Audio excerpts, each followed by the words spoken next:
Oke, assalamualaikum warahmatullahi wabarakatuh. Jumpa lagi di channel Suplemen H. Masih bersama saya dengan Muhammad Noviansah. Kali ini kita akan membahas dalam penelitian teknik informatika. Yang akan dibahas di video kali ini adalah mengenai rancangan proyek, proposal penelitian, dan konsep penelitian.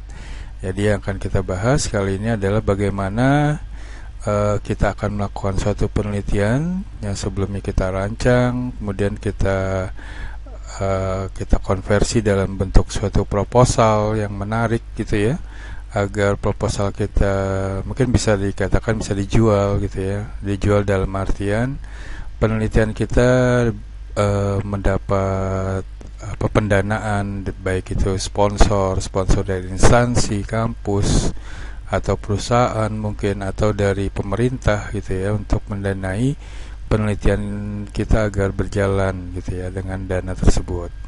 Dan juga akan kita bahas mengenai seperti apa konsep penelitian yang baik dalam hal ini. Oke, kita masuk ke materi kita.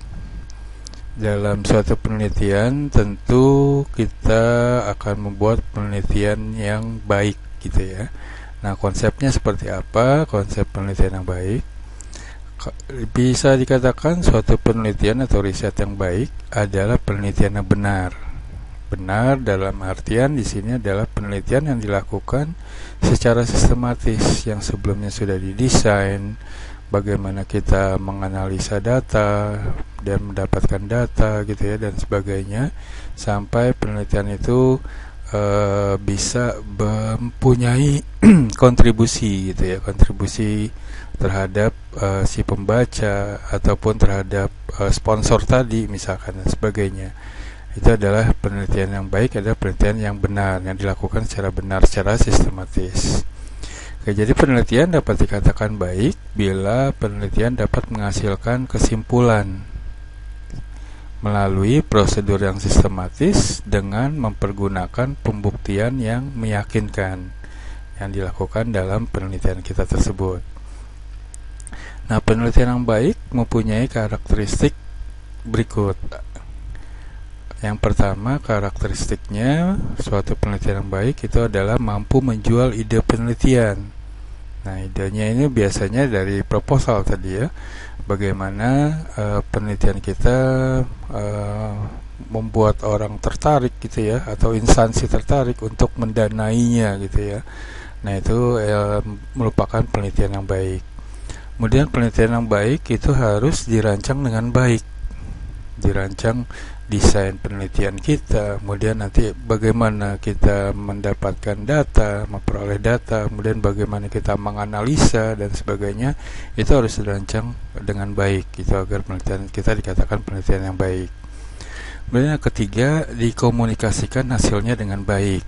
Nah, dikomunikasikan dalam hal ini suatu penelitian biasanya berupa laporan gitu ya, baik itu laporan utuh ataupun dalam bentuk jurnal dan sebagainya. Nah, biasanya penelitian yang baik itu harus dikomunikasikan hasilnya dengan baik gitu dalam bentuk laporan. Oke, berikutnya bagaimana menjual ide penelitian. Nah, peneliti dapat menjual ide penelitian kepada pemberi dana atau sponsor jika menginginkan mendapatkan dana untuk penelitiannya. Itu banyak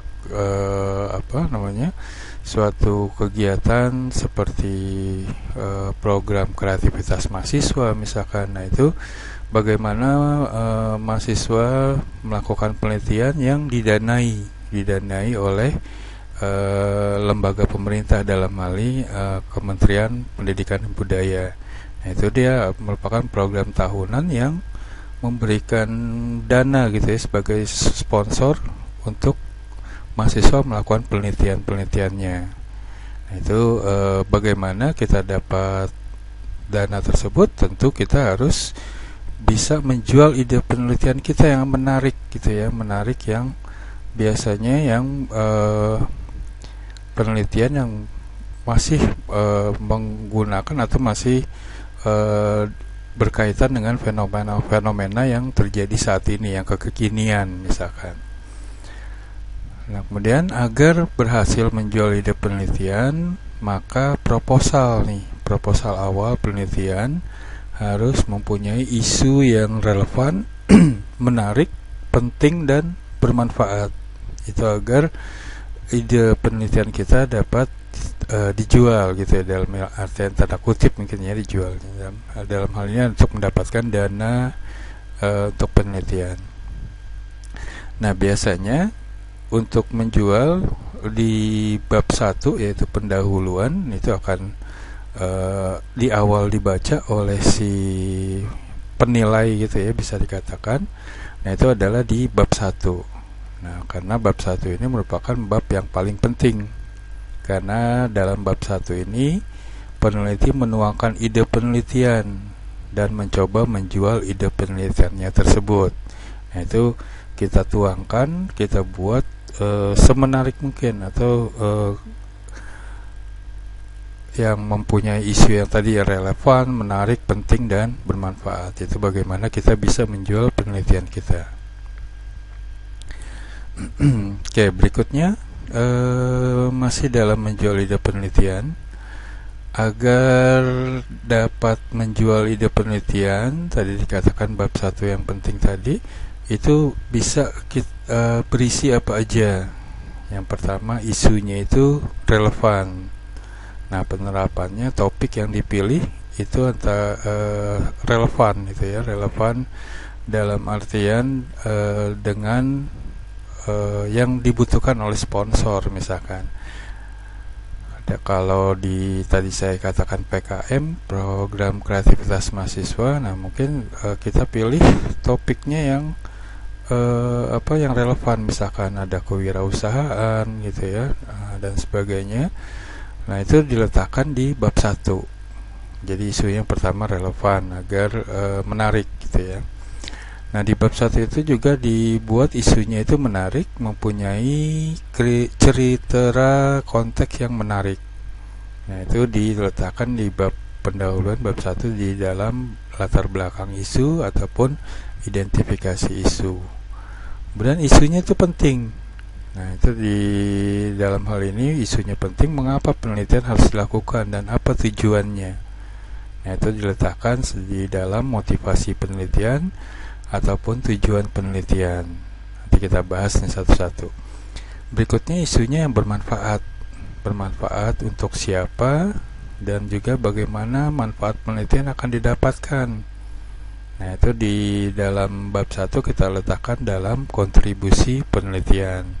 Itu hal-hal yang kita letakkan di dalam bab 1 atau bab pendahuluan gitu ya, agar penelitian kita itu dapat terlihat menarik, penting, dan bermanfaat ataupun juga relevan. Nah, itu diletakkan di bab 1. Oke, berikutnya masih di dalam ide menjual. Untuk menunjukkan bahwa isu penelitian kita itu relevan, menarik, penting, dan juga bermanfaat, bab 1 dibuat dalam beberapa subbab. Subbabnya apa aja? Yang pertama ada latar belakang isu dan identifikasi isu. Nah, isinya mengenai latar belakang apa nih kita melakukan penelitian tersebut. Nah, itu harus jelas agar si penilai gitu ya mengetahui penelitian yang akan kita lakukan atas dasar apa sih gitu ya. Nah, itu di dalam latar belakang dan identifikasi isu. Kemudian motivasi penelitian. Nah, ini di motivasi mungkin berbeda-beda tergantung dari si penelitinya itu, apakah seorang dosen, apakah seorang konsultan, atau mahasiswa gitu ya.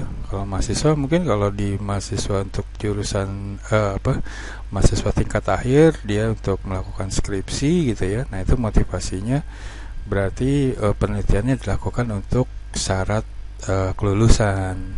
Kalau dosen ya untuk penilaian, kalau konsultan ya untuk untuk motivasinya ya untuk klien dan sebagainya.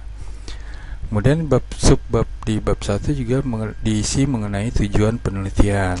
Nah, ini diterangkan apa sih tujuan diadakannya penelitian ini. Nah, Kemudian berikutnya berisi kontribusi penelitian. Nah, ini berisi mengenai apa sih yang akan dihasilkan gitu, yang akan digunakan oleh orang lain, baik itu pembaca ataupun sponsor ataupun klien dan sebagainya, dari hasil penelitian kita. Nah, itu dijelaskan di dalam kontribusi penelitian.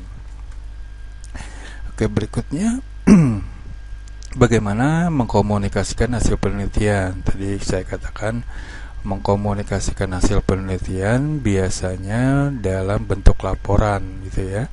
Dan hasilnya itu biasanya ada di bab akhir nih. Bab akhir di hasil penelitian dikomunikasikan di dalam bab 4 dan bab 5. Bab 4 itu berisi akan disajikan hasil dari penelitiannya, hasil dari pengukuran, hasil dari testing dan sebagainya, itu ditempatkan di bab 4. Jadi pembaca tahu kalau mau melihat hasil penelitiannya, hasil pengukurannya gitu ya, hasil testingnya itu berada di bab 4. Kemudian di bab 5 berisi ringkasan, kesimpulan, diskusi, kemudian keterbatasan dan saran-saran. Nah, itu ditempatkan di bab 5. Selain kesimpulan ataupun keterbatasan gitu ya, kendala-kendala apa yang ditemui di dalam penelitian, nah itu ditempatkan juga tuh, selain kesimpulan ada di bab 5. Kemudian saran-saran apa nih yang akan peneliti berikan gitu ya untuk kedepannya dari hasil penelitian tersebut. Nah, itu dikomunikasikan di dalam hasil penelitiannya yang ada di bab 4 dan bab 5. Oke, berikutnya riset metode ilmiah. Ciri-cirinya apa nih riset metode ilmiah? Yang pertama, investigasi yang sistematis. Nah, sistematis dalam hal ini investigasi yang berdasarkan metode ilmiah tuh yang sudah didesain, terus bagaimana mendapatkan data, bagaimana data itu dikumpulkan, bagaimana data itu dianalisa. Nah, itu merupakan investigasi yang sistematis dalam hal ini. Kemudian berikutnya ciri-ciri dari riset metode ilmiah itu adalah empiris. Nah, empiris ini biasanya hal-hal yang berkaitan dengan pengalaman gitu ya. Kemudian pengalaman yang ditemukan dari hasil percobaan, pengamatan, dari penemuan dan sebagainya, itu disebut dengan empiris. Kemudian ciri riset metode ilmiah lainnya yaitu menggunakan suatu set hipotesis-hipotesis yang dibangun dari suatu struktur teori. Jadi dari suatu struktur teori nanti peneliti akan mengembangkan atau menggunakan sebagai set hipotesis. Hipotesis itu masih ingat ya, hipotesis itu adalah kesimpulan sementara. Nah, dalam set hipotesis ini terdapat karakteristik riset metode ilmiah maupun karakteristik riset pendekatan naturalis. Oke, kita lanjut. Berikutnya adalah langkah-langkah riset metode ilmiah. Yang pertama, kita mengidentifikasi isu atau topik dari riset, atau bisa dikatakan mengidentifikasi masalah yang akan kita pecahkan melalui dari penelitian kita, itu bisa juga dengan kata lainnya.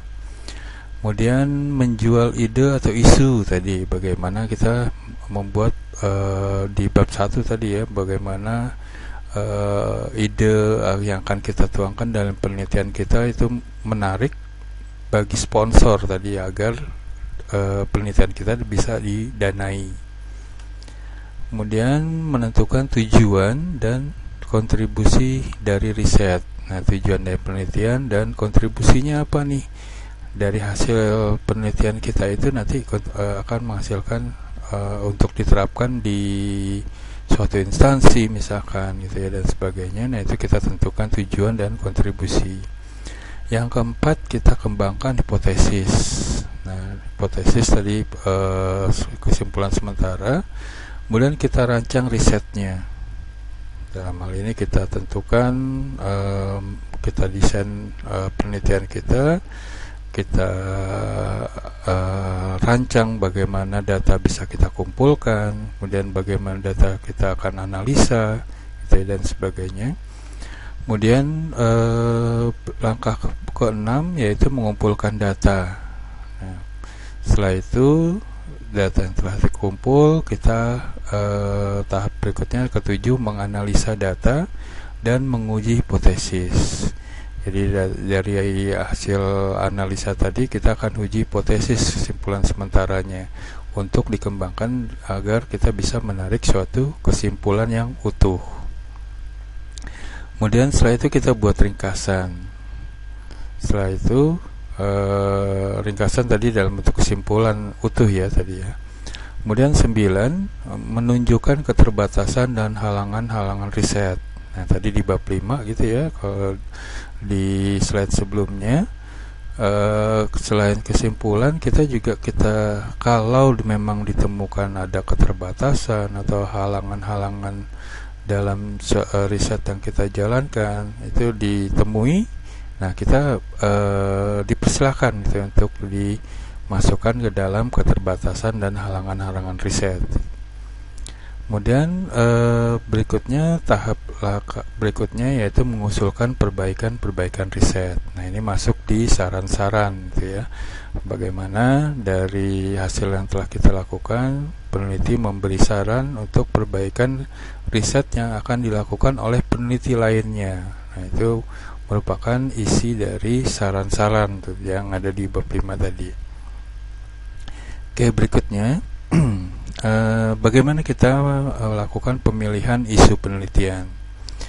Nah, isu penelitian yang dipilih harus relevan. Artinya apa nih yang relevan ini? Yang pertama, isu yang sedang terjadi di fenomena yang saat ini terjadi.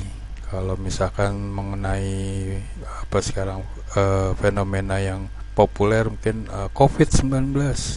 Nah, itu mungkin akan lebih menjual gitu ya kalau dikatakan isu penelitiannya terhadap fenomena yang terjadi saat ini. Begitu juga isu-isu yang sedang hangat dibicarakan. Nah, itu akan lebih menjual yang oleh dari penilai gitu ya, untuk menilai proposal kita itu menarik atau tidak, atau pantas diberi dana, diberi sponsor dana tadi atau tidak. Kemudian isu yang sesuai dengan bidang yang akan diteliti, itu harus sesuai. Kemudian juga sesuai dengan yang diinginkan oleh pemakai hasil penelitian. Nah, ini berkaitan dengan kontribusi gitu ya. Nah, kontribusi penelitian kita, nanti pemakai hasil penelitian kita akan digunakan untuk keperluan-keperluannya, baik itu untuk misalkan regulator, untuk kebijakan, mengambil kebijakan gitu dan sebagainya. Nah, itu merupakan kontribusi dari penelitian. Berikutnya latar belakang isu. Nah, latar belakang isu atau di bab 1 itu latar belakang isu, di dalamnya itu menunjukkan gejala atau istilahnya simptom dari isu yang akan diteliti. Kita uraikan gejala-gejala dari hal-hal yang berkaitan dengan penelitian yang akan kita lakukan. Nah, itu kita masukkan ke dalam latar belakang. Nah, gejala-gejala atau simptom tadi merupakan tanda-tanda terjadinya isu atau terjadinya hal-hal yang akan kita jadikan dalam penelitian kita. Nah, kemudian cerita konteks merupakan cerita mengenai latar belakang permasalahan yang terjadi yang akan diteliti. Kita ceritakan tuh mengenai latar belakang permasalahan yang sedang terjadi, terus mengapa dengan ada permasalahan tersebut, mengapa kita lakukan penelitian tersebut. Nah, itu kita ceritakan gitu ya, yang disebut dengan cerita konteks. Nah, dalam isu dari riset bisa berupa permasalahan, kemudian bisa peluang, bisa fenomena yang akan dijelaskan, ataupun juga fenomena yang akan diuji. Oke, berikutnya kita bahas mengenai motivasi penelitian, tujuan, dan kontribusi riset. Tadi dikatakan yang disebut dengan motivasi penelitian itu akan menunjukkan motivasi peneliti dalam melakukan riset. Nah, ini tadi motivasi itu mungkin bisa berbeda-beda tergantung dari si penelitinya itu. Mungkin profesinya gitu ya, apakah dia sebagai mahasiswa, dosen, konsultan tadi saya katakan. Misalkan kalau mahasiswa tingkat akhir untuk syarat kelulusan, dosen untuk penilaian sertifikasi dosen misalkan. Kalau konsultan gitu, motivasinya ya untuk klien, untuk dibayar oleh klien gitu dan sebagainya. Itu motivasi penelitian. Sedangkan tujuan, secara umum tujuan dari riset adalah untuk mencapai sasaran dari isu riset. Nah, sasarannya apa yang akan diperoleh dari penelitian kita? Nah, itu merupakan tujuan penelitian. Sedangkan kontribusi riset didefinisikan sebagai manfaat yang akan diteliti, bisa berupa kontribusi teori, kontribusi praktek, dan kontribusi kebijakan dari isu yang akan diteliti kepada pemakai riset. Nah, itu kontribusi dari riset. Oke, untuk motivasi mungkin jelas, untuk tujuan jelas. Kita lihat sekarang mengenai kontribusi riset.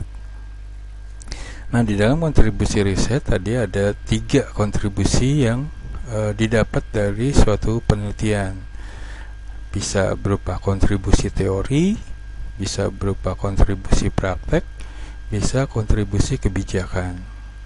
Nah, kontribusi teori ini hasil dari riset diharapkan dapat memperbaiki teori yang sudah ada gitu ya. Dari teori yang sudah ada dikembangkan akan mendapatkan kontribusi teori tadi. Kemudian bisa juga dia menjelaskan fenomena dengan teori yang sudah ada, ataupun juga menjelaskan fenomena dengan teori yang baru ditemukan. Jadi ada suatu teori, kita lakukan teori pembanding gitu ya, nanti akhirnya akan bisa mendapatkan teori yang baru nih dari teori yang sudah ada, apakah kita menyanggah dan lain sebagainya. Itu merupakan kontribusi teori. Kemudian ada juga kontribusi praktek. Nah, ini menunjukkan bahwa hasil riset dapat digunakan untuk diterapkan di praktek nyata atau untuk memperbaiki praktek yang ada dengan yang lebih baik. Jadi misalkan kita lakukan penelitian di suatu instansi, mungkin terhadap jaringan komputernya gitu ya. Kita lakukan analisa, kemudian kita berikan perbaikan terhadap jaringan tersebut melalui suatu penelitian gitu ya, perancangan. Nah, bagaimana kontribusi yang dari penelitian kita itu akan menghasilkan jaringan yang lebih baik gitu ya, jaringan komputer yang lebih baik di perusahaan tersebut. Nah, itu merupakan kontribusi praktek. Kemudian kontribusi kebijakan. Nah, ini berhubungan dengan manfaat bagi regulator yang mengeluarkan kebijakan untuk kepentingan publik. Jadi dari hasil penelitian akan bisa menentukan nih dari pemangku kebijakan gitu untuk menerapkan suatu regulasi atau peraturan baru gitu ya untuk kepentingan publik biasanya. Nah, itu merupakan kontribusi riset nih di sini. Oke, berikutnya kita bahas adalah teori.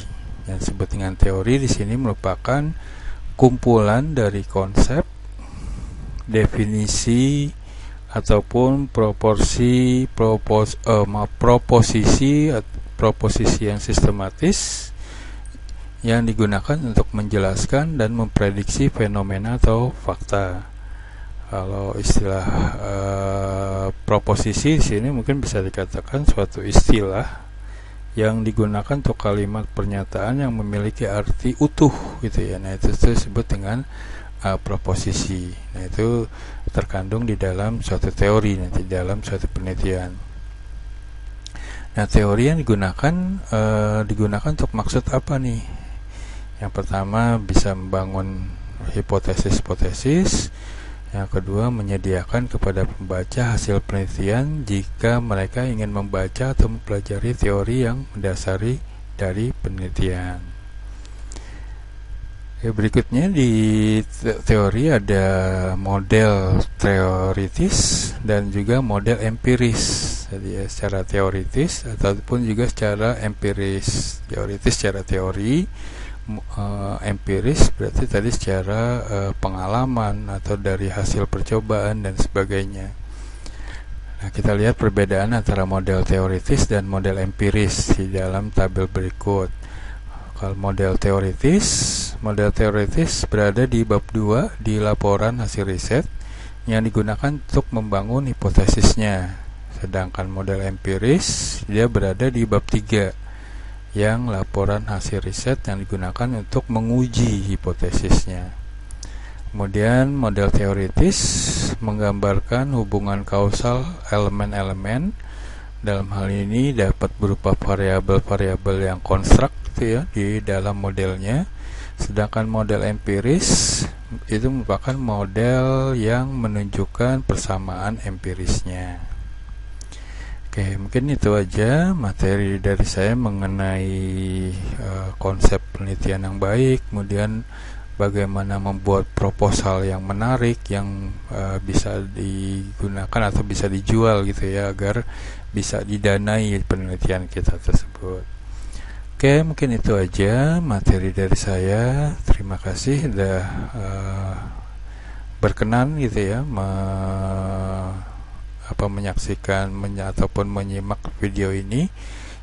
Bagi yang ingin mungkin berkontribusi dalam penelitian gitu ya, baik itu penelitian yang dilakukan untuk pendanaan ataupun juga penelitian yang digunakan untuk tadi motivasinya untuk mahasiswa itu untuk kelulusan gitu ya, untuk menghadapi skripsi dan sebagainya.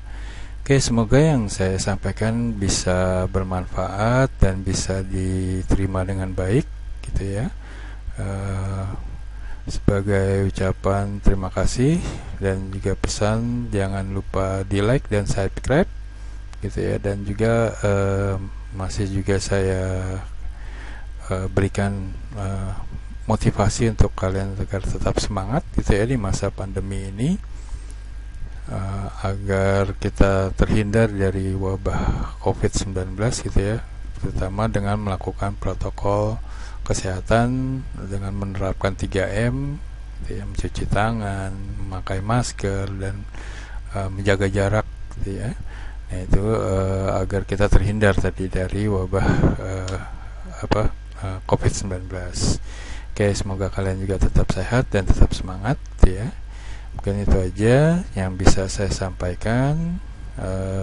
Untuk akhir saya ucapkan terima kasih. Assalamualaikum warahmatullahi wabarakatuh.